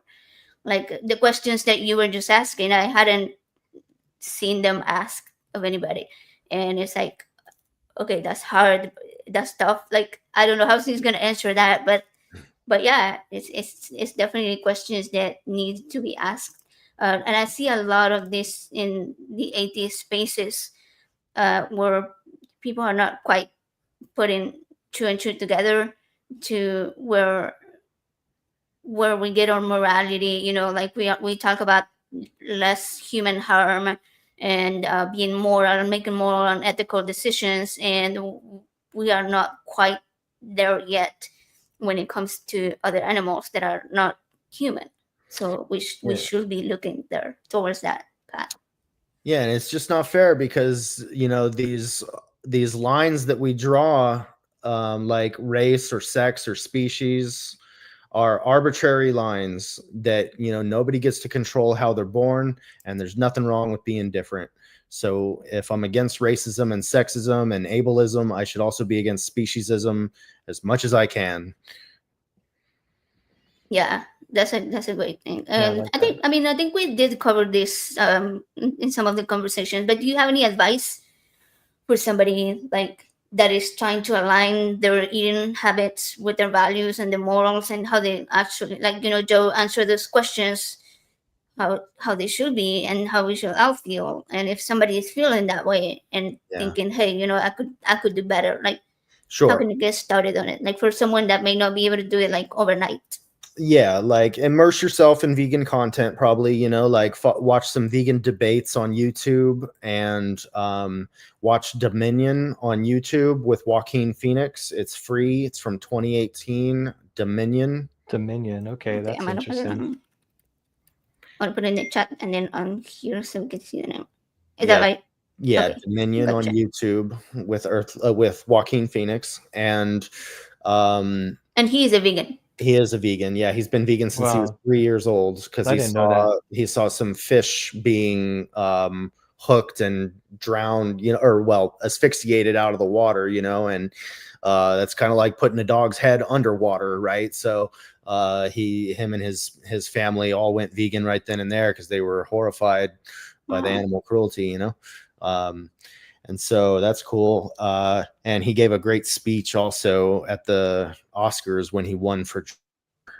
He gave a speech for animal rights, so you might want to watch Joaquin Phoenix's Academy Award speech. But then there's also, you can do. Well, we did talk about looking for vegan restaurants in your area. I Oh, don't I know. think Chase the froze. the You can voice find me froze on up. Okay, there we go. Facebook, Instagram, and YouTube. So you can send me a message. You can try to find vegan groups on Facebook so that you're at least not alone on the internet. You at least have some internet vegan friends. And nice, Sheldon, nice. And let's see. But I can't recommend that people try meatless Mondays or something like that, or to take baby steps or anything like that, because the severity of this issue is so extreme, and we're not babies, we're adults, and we need to like hold ourselves to a high standard and be fair and just, and it's not that hard, and we are capable of doing this. So I can't minimize the issue by saying, oh, just take your time and try it, try this or try that. It's like, no, you gotta stop this now. Yeah, so earlier I was going to ask you, we talk a lot about the animals that we kill to actually eat their flesh, but we didn't quite cover the harms that are caused to animals for the production of milk or eggs. Like, I know that Sure. you're very knowledgeable of this part, so I'm going to let you do all the talking. Let's talk about milk and cheese first. Like, what is Okay. the process for like the cows? What is it like? Yeah, so cows produce milk to feed their babies, not for us. We're not baby cows. Get off the tit. So like they produce this for their babies, and they don't get to choose. The mother cows, the females, they don't get to choose when they're impregnated. The farmers choose for them because this is a business, and they have a routine, they have a schedule and profits that they have to maximize. And so the farmer will forcibly impregnate, inseminate, rape the female cow while she's restrained with bull sperm. First, he jacks off a bull to get, he or she or they will jack off a bull to get the sperm, to then forcefully inseminate into the vagina of a cow. And before the semen goes in her vagina, the farmer will he puts his whole forearm into the anus of the cow to position her insides so that he can then get that metal rod into her vagina and drop the sperm so that she can get pregnant. She will be pregnant for 9 months, just like a human. And on the day of the birth, sorry, I'm trying not to cry because this shit is just so terrible. You're okay, Yes, man. it is It's okay. extreme. It's It's horrible. very I'm sorry. extreme. Like, Yeah, it's extreme. So the baby is separated from the mother because the baby would drink the milk, and they want to sell that milk. And so they separate the baby, and the baby and the mother both cry for weeks on end. Like they'll moan out into the distance. And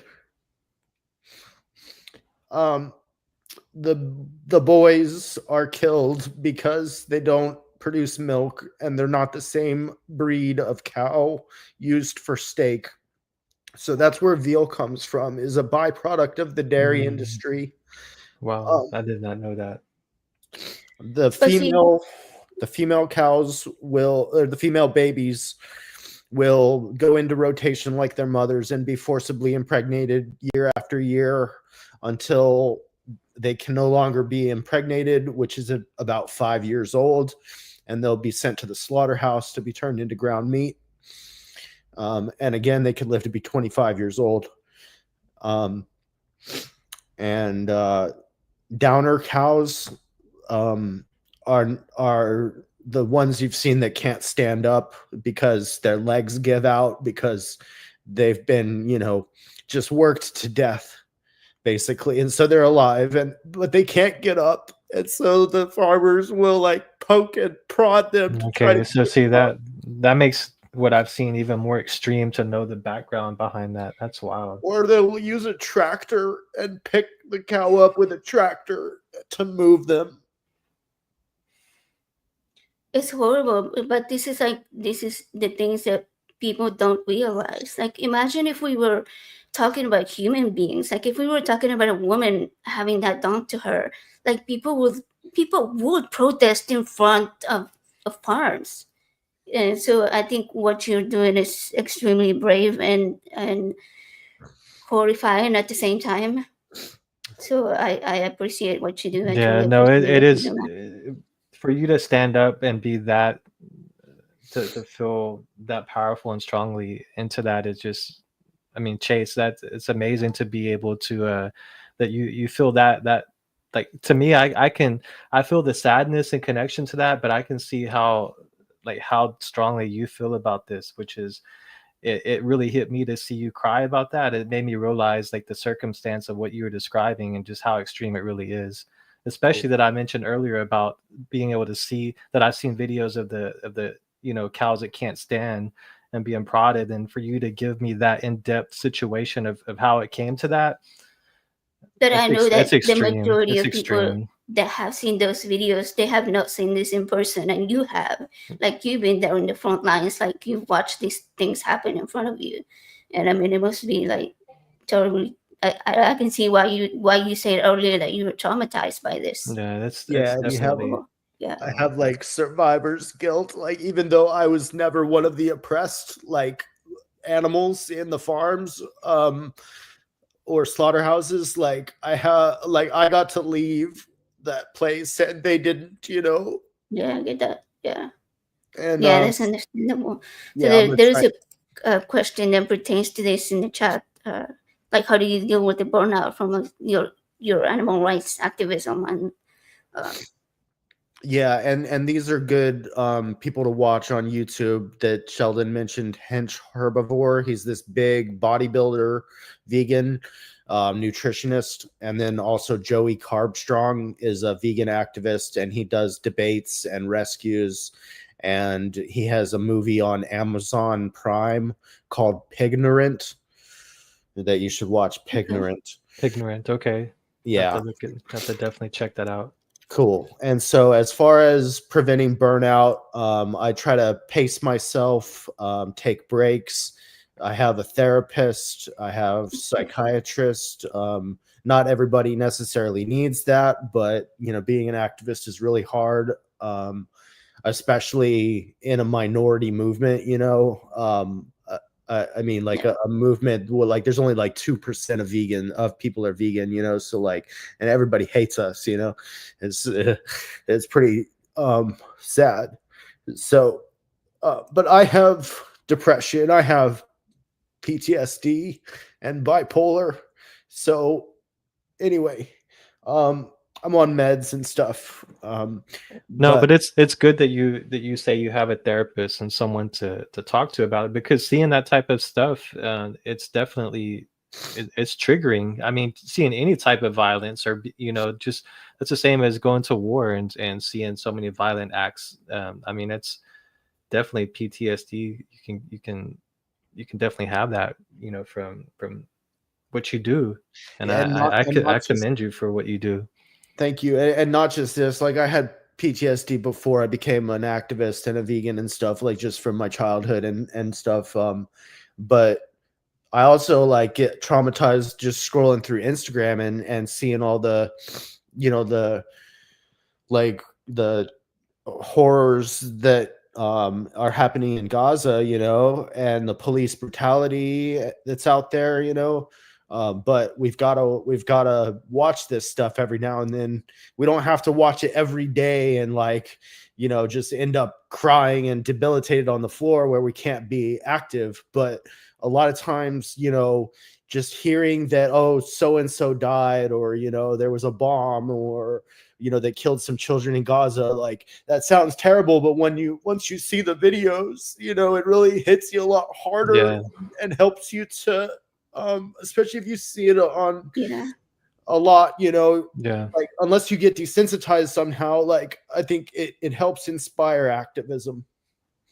Yeah, I agree, and it goes with everything. Like, I don't know. Before I became active in these platforms, I knew nothing about like trans rights or stuff like that. So, like, surrounding yourself with people who are going through the hardships that they are helps you understand them a lot better. And again, I know I've said this 2 or 3 times already, but talking to people like you helps me solidify, that veganism is something that we should all look at, that we should all be looking into, and learning more about, and informing ourselves about, and informing other people about.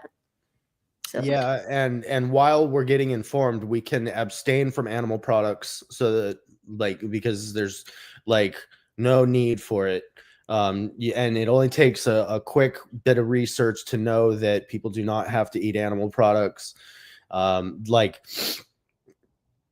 mean, unless you're in some weird situation, and I'm not bothering homeless people to make them go yeah, vegan. You know obviously. what I mean? Like, I'll Yeah, like they'll eat what they kind of like survival at that point. yeah, Yeah. there I have met some homeless people who are vegan for the animals, but that's in cities like Berkeley and Los Angeles, where it's a little bit easier, but still even more difficult for them. Like, imagine how hard it is to be homeless and vegan, but they do it anyway. And I lived in my car for 3 years and was vegan, so I didn't have a stove or a microwave, and I still made it work, but it was definitely a challenge, but now I've got a stove and a microwave and a fridge, so it's pretty easy. Yeah, it's definitely a lot easier, uh, to have a lot of access. I mean, and for people that are watching this, obviously they have access to the internet, and they can easily look at videos, and how to cook, how to replace meat. And I don't know, I love mushrooms myself, and so I cook a lot of stuff with mushrooms. Um, but there's so many different ways that you can replace the meat that you're eating, because we're so used to having meat as the center of our plates that we don't realize that the rest of it can be the main Yeah, meal, and then put some protein that doesn't have to be meat. Okay, like a lot of people have a misunderstanding about protein. yeah, and, I'm and let sure me you get asked that question, like, where do you get your protein yeah. all the time, And yeah, there's protein powders like made out of rice or peas, and that has like 25 grams of protein per serving, which is like 30 grams. So it's like really high in protein and low calories, low carbs. And then today for food, I had a sandwich that was so bread and sausage and cheese and egg, and it was awesome, and it was That sounds all great. vegan. Yeah, man, it was really good. Yeah, Yeah, I mean, like I said, they make so many like awesome products. Like cheese has gotten so much better. Vegan cheese, I'm sorry. yeah, You yeah. Let know, me tell you the brand of vegan cheese that I like, because some brands are not so good, some brands are really mhm. good. So field roast chow cheese is amazing, and they have it as creamy original or like cayenne pepper, and then one other one, but yeah, chow cheese by field roast. Chow cheese, Okay, like CHOW, Like like chow. chow. yeah. Okay, Oh, okay. A chow, CHAU. No, AO, AO, yeah, chow. chow, Okay, okay, chow. okay. Yeah, yeah. AO. I think CHAO. CHAO, right? Yeah. Yeah. Okay. See, Yeah, okay. I think this store where we always buy stuff now doesn't have that brand, but I buy another one called Heart. No, I Heart. follow your heart. Follow Your Heart, that one. Yeah, Yeah. Follow Okay. Your Heart's good Yeah. too. It's decent. It's not like the best. I would say Chow is probably better, Yeah. but that one's pretty decent too. And they make like mayonnaise, vegan mayonnaise, Mhm. and ranch, and what's the other one? Like all this like creamy sauces that you see. So I mean, there's plenty of options for sure. I don't think Yeah. that. And yeah, for protein, definitely. You know, I'm not like a professional or anything, but the majority of people eat a lot more protein than what they actually need. Like most people need, I think it's like half a gram per pound. So like if you weigh, like myself, I weighed 100 pounds. So half of that, which is like 50 grams. So that's like, I can easily get that Oh probably by yeah. breakfast time. Yeah, Yeah. easy to get protein on a vegan diet. Yeah. And there's vegan bodybuilders and athletes. If you want to watch a movie about vegan athletes, you can go to Netflix and check out The Game Changers. It's a good one. Yeah, I've seen Yeah. it. Yeah. All right. Cool. There's an Argentinian bodybuilder that's vegan. I'm trying to think of his name. He made Delgado, I think it's called. I think it's his Oh, name. Nimai Delgado. Nimai Delgado. Yeah, Yeah. yeah. He's like he's on Instagram and stuff, and like he's a bodybuilder and he's a vegan. So there's no excuse for saying that you're eating meat because you need to build muscle. So Yeah. Now I'll give you a warning as far as like milk. They sneak milk into like everything. So you'll Oh when you yeah, go for to the sure. when you go to the grocery store and start reading ingredients, as all vegans have to do, to make sure that it ain't got no milk in there, because they sneak milk and eggs into stuff sometimes, you know. So you're gonna find some of your favorite products have got milk in it, and so you, just like I did, you got to say, all right, well, fuck that product, because I'm above it now. You know what I mean? Like, I'm above it. I ain't doing that shit no more. It's wrong. It's wrong. All right. And so, but you know, it just takes like 30 days or less, you know, just a few weeks of transition time, of getting used to a new habit. You know, I think psychologists say that it takes like 21 days to change a habit, whether it's a diet or I've an heard exercise that. routine, or, you know, quitting alcohol or cigarettes. After 3 weeks, your body's adjusted, your mind is new, you know, is hip to the new thing, and you're ready to go. So just struggle for a little bit, and you'll persevere and keep your mind on the animals, and you'll be fine. For sure. Yeah. You know, I remember when I called a while back, um, I think it was on Talkeethan, that was Forrest Falkai, and Dan was on, and Jimmy Jr. was on, who also went vegan this year, thanks to Dan. So Dan got 2 people out there, at least. I think it was me. I think it was me and Dan, but like I pushed Jimmy Jr. over the edge on a yeah, yeah. He said that he mentioned you as well. I think. Yeah, it might have I'm been pretty sure. a And double team so on him. yeah, that's pretty cool. I'm pretty sure he's still vegan because last time I asked him, he said he was. So it's Good. been like several months. But anyway, so when I called that show, I think you put it on your channel, and I was like, I was kind of disappointed that I didn't know some of the facts. Because you know, as far as Valkai, he's like very knowledgeable about human evolution and human biology. So I didn't want to like say anything that I didn't know about. Like I knew more about the right side parts or like morality and all of that, but I didn't have a good defense on what he was saying. And he was claiming that humans have evolved to adapt to eating meat and that we get a significant benefit from it.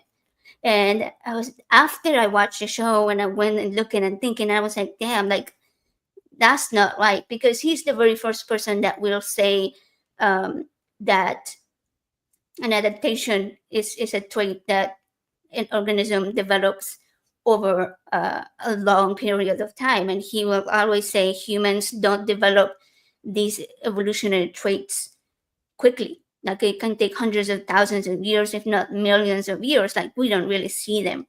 And so for him to say that humans have evolved to adapt to eating meat is incorrect. And I hate to disagree with Forrest because I look up to him a lot.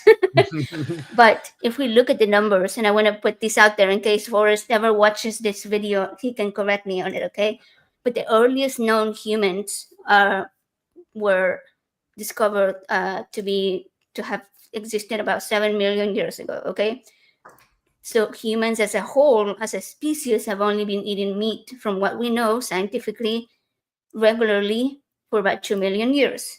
Then modern humans, which is us, the Homo sapiens, have been around for only 300,000 years. So 300,000 years is not really long enough to do that type of adaptation. But on top of that, the domestication of animals has only been around for 10,000 years. And that's just domestication of animals. Before that, we ate wild animals. So, like, imagine this, the amount of animals that we were eating was like really, really small. And the Industrial Revolution started about 200 years ago. That is absolutely no way that we could have evolved a trait to require to eat meat in 200 years. All right. So this is what led to like factory farming that we see today, and the amounts of meat that we eat today versus what we ate, like 10,000 years ago or 300,000 years ago, which was probably like, I don't know, they probably hunted and ate that for like months, just like one animal. So Wow. yeah, hopefully That's cool. I've been wanting to tell Forrest that. So Cool. Yeah, I didn't know. I hadn't made all those connections yet, so I'm glad you laid that out for us. That's really smart. yeah, So yeah, that's one of the good things that comes from vegan debates is that like if we're arguing with an honest interlocutor, an honest participant in the conversation, then we'll both walk away and go do more research and find out where we were wrong, Yeah. and come back stronger the next time. And hopefully everybody learns. yeah. So I'm definitely gonna maybe prepare some numbers and give him a call back, because he always Present to tells him. people, hey, if you think of something else, give me a call back. So I might hit him back with that one Do with it. his own words. Yeah, I'm looking forward to seeing that. But no, much respect to Forrest. He's definitely extremely knowledgeable. Like, I always trust everything he says. So when he said that, I was like, I know he probably is right, but is he? I'm gonna go look it up. Do you think he went and looked it up himself after that? Like as a person, I think you don't see him going I to look don't into it more. think so. It doesn't seem to be like animal rights doesn't seem very high on his Yeah, list of and priorities right No, now. But and maybe, I'm maybe pretty soon. sure he was like defending eating meat, so I don't think he went back and been like, "Hey, To, you know like, what? look Maybe into she it. was right." Maybe I was Yeah, wrong. Yeah. Yeah, but yeah. I think he was raised farming animals like as a Okay. kid. So like he might have got desensitized to the like process even up close, and I kind of understand how that can happen, and my brother is a hunter actually, so but I think he might have recently stopped hunting. I'm not sure, but he sometimes would take his kids hunting. And I just don't think that's a good idea. Like I think it desensitizes Oh, kids absolutely. to the violence. Yeah, I grew up in the country in Argentina. Like, we had like one store and everything else was just farms. So sometimes we will get milk from someone or meat from someone or vegetables from another person and grains from another person, and it was kind of like eating whatever was available, like but then we also had our own a few animals. We had horses, chickens, pig, lots of dogs, cats. Well, okay, I think one thing that may have desensitized me was that we lived literally next to a chicken farm, and so it was completely normal for me. My brother actually worked at that chicken farm for quite a long time, and he was a teenager. He was maybe like 15 or so, because over there it was just what teenagers did. They just had to go to work hard at these type of places, and so I think that was definitely one of the things that for us probably made it normalized, that chicken are just there for eggs and meat. And yeah, so it's definitely something that has to be, you have to help your mind break that connection, and sometimes it doesn't happen overnight, sometimes it happens overnight for certain people. And so yeah, I think that's the great thing about what we just discussed today about the different methods that we can use Yeah. to help. And I really, really hope that this conversation helps people understand that vegans are not some crazy extreme person, that we are like Yeah. people who feel deeply about a cause. Yeah, and sometimes like those crazy loud protests get media coverage. That's why we do them a lot of times, is to get a whole bunch of people thinking about the issue, at least on a surface level, so that they then want to learn more. They're like, even if they're talking shit about us, like, oh, those stupid vegans, the person they're talking to might be like, I don't know, man, like maybe the vegans are right. Like, what's the difference between a dog and a pig? Like, and or I saw a slaughter video earlier and it was pretty messed up, maybe the vegans are right, so it generates a discussion. And then we also ask that question about like, well, we protest for humans, why not animals, when we're all animals and they're suffering like other individuals, and everybody deserves a voice. So we have a commenter in the chat on the side. It made me think about A how troll, I think. maybe you can connect meat to masculinity. Like, ooh, I eat a big steak, so I'm strong and I could kick your ass. But we were just talking about the bodybuilders. Like this guy says, this one meat-powered man could easily destroy all you plant-powered twinks. It's like that's such an ignorant statement. It's like, and then he says, he's pointing out our estrogenic faces, which means he's calling us all women. oh man, so that made me think. Apparently, he thinks calling someone a woman is an insult. Like, yeah, not very Anyway. Yeah, we'll just try to be patient and understanding. Yeah, it's okay. And we'll if that don't work, we'll show up at his house with our protest signs.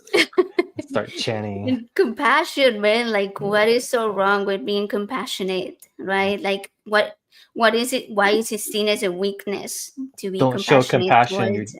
Don't be like a woman. Animals. Don't show compassion. It's like, yeah. I'm masculine, it's like I don't have to show compassion.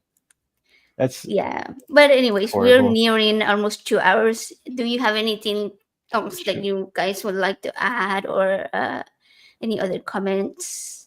Joey? No, I'm good. I'm gonna tell Chase I'm gonna do my best to try to change my ways. And Cool. I'm not gonna be a baby about it. I will try to maybe just like cut some things off and go with it and just see if I still live. Yeah, that sounds good, man. Don't be an excusitarian. All right, man. All right, I like that. I like that term. and maybe think of it like this, like that 3-week thing I said, just like imagine, like you're gonna go vegan for your whole life because that's the right thing to do, but this next 3 weeks is gonna be your easy, like, but difficult, like, a kind of trial period where you're still gonna do it anyways, but 3 weeks is nothing. You can easily do 3 weeks, can't you? And by the time that 3 weeks is up, you'll be like, okay, I got a handle on this. Yeah, and maybe you'll discover some like really good foods that you didn't know about. It's true. It's true. I need to try to open my palate, I guess I would say. Okay, so Joe hates mushrooms. Okay, like he does not like mushrooms. You don't like them either? No. Oh, man, I would eat them every day, pretty much. She could eat. I have to go to the Asian market, and I'll come home with like a basket full of mushrooms for her, like every kind of like, I don't know, 6 different variants. But there's like so many different varieties. Like I feel like the button mushrooms that you see like regularly at the grocery store, I'm not a big fan of those. I'll buy them sometimes because they're cheaper. But like the Asian grocery store has like some other ones that are really a lot harder texture, like more firm. So when you cook them in certain ways, like in the air fryer, or sometimes I'll bread them just like you would bread chicken, like in a wet batter, and then breadcrumbs, and then you deep fry it. Yeah, it's not that healthy, but it's deep fried. So it's crispy. Like the first time I tried it, I think it was oyster mushrooms. No, it wasn't oyster. Anyways, I'm blanking on what type it was, but like there was this specific type to where you break it up and it looks just like chicken, and you try it and it's just like chicken. Like you can't really tell the difference. But yeah, so I found that I love it. So Hmm. it's like one of those things that you're like, okay, you know what, I'm gonna try it, and if I like Yeah, it, I maybe like if it. you If I keep it don't, I right. don't. All right. Okay, cool. So everybody that's listening, you can find Chase Avier on YouTube Okay, and cool. Facebook. Well, Uh, what's up? Were you gonna say something? Instagram. And Oh, yeah, Instagram. definitely you can follow me on Instagram as well. But on my YouTube channel, I have a playlist. You know, on YouTube channels, you can hit the little playlist button that the person has. And I have a playlist called My Top 30 Videos. And people can go there and hit my top 30 videos. And, you know, they're usually pretty short videos. Most of them are just a couple minutes long or something. But if you want to see videos of me protesting or rescuing animals from slaughterhouses, and sometimes, like, I've led a march of 1,000 vegans through the streets of San Francisco Wow, with nice, drums nice. banging and all that. It was a lot of fun. And then sometimes I'll just do a protest by myself, where I'm just like holding the camera and just go confront someplace, you know. And so that's a lot of fun. Or I do debates and some vegan music, you know, and stuff. So check out my YouTube. Oh, I saw you singing at one of the protests. Yeah, that was awesome. That was really cool. Yeah. Nice. Okay, I'm gonna go check out some of your stuff, Chase. I'll admit I haven't watched any of your stuff, so I'm gonna go subscribe and Awesome. check it out. You know what? Maybe Joe and I will do a video, just the two of us. We'll like review your stuff and show people what they can do too. Oh no, did Chase freeze up again? Yeah, I think the camera keeps freezing up, so I guess we're gonna. I'm not sure if he could even still hear us. I think he actually lagged out. Yeah, I think Oh so. no, we All lost right, Chase. so I'm gonna do the outro real quick, and yeah, because unfortunately he's it looks like he dropped out Yeah, accidentally. if he comes back Yeah. on, we'll jump him back into the live. But yeah, I think we were just about to finish up. It was a good show. I really enjoyed talking to him, and he actually might get me to try this out. If I do, I guess we can document this journey so everybody can see if I survive. Sheldon say that was a good picture to freeze on. It was. He had his fist up. The It was protest time. Yeah, perfect. that was cool. I see he's there, but I don't know if. Yeah, I don't think it's working. It's okay. It's okay. Yeah. It was a great show. Like you said, it was a really, really good show. It made me think. I think it made you think, and hopefully it made other people think as well. And I think that at the heart of all of this is pretty simple. Like Chase mentioned, suffering matters, and it doesn't really matter if the one suffering looks like humans or speaks like humans or lives like humans. What matters is that they also feel and they also hurt, right? And I think, especially in atheist spaces, we challenge myths and about gods, about governments, about biology, about what we're told is normal. And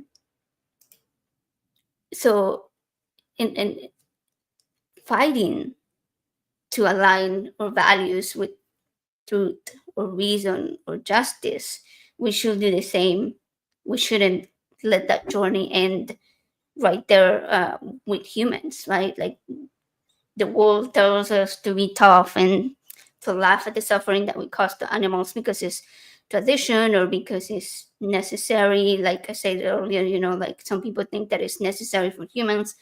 But we know better now, right? So we can speak against the, if we often talk about the Bible, right? Like we talk about the sacrifices of animals, like that they did. Like we talked about this the other day with Greg on the show, and they used to do it as a justification because it was a tradition, because they were given to their gods, because it was what their god asked.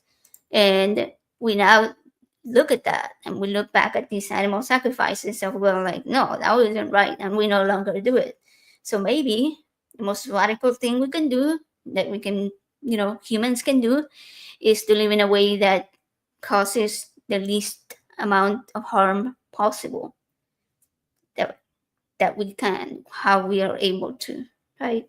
And not just to humans, but also to non-human animals. And we can choose to be kind, even if it's inconvenient. So I don't know, open up your hearts. Yeah, no, I think Maybe. you Yeah. said So it. You said it well. I mean, that's exactly how we need to look at it and yeah. try to be more compassionate. I mean, Yeah. and Yeah. realize that animals have feelings too. I mean, they're alive. And like Chase said earlier, like would you want to have your throat slit, or it's like have your life taken without your permission? Like someone decides that. I mean, that's and that's what pretty. we do with animals pretty much every day. We Yeah. do. But again, I think we need to figure out how to bring down that wall to make people connect that pain to what they're eating. What's on their plate. Yeah, Yeah. to what's on their plate. Yeah. Yeah, And for until sure. we can do that, most people are not going to care about it. Yeah, absolutely. Well, anyway, guys, thank you for hearing us talk about all these hard questions, listening to us. And don't forget to like, to subscribe, and maybe imagine a better way to human. Y'all have a good evening. Thanks for watching. Bye, everybody.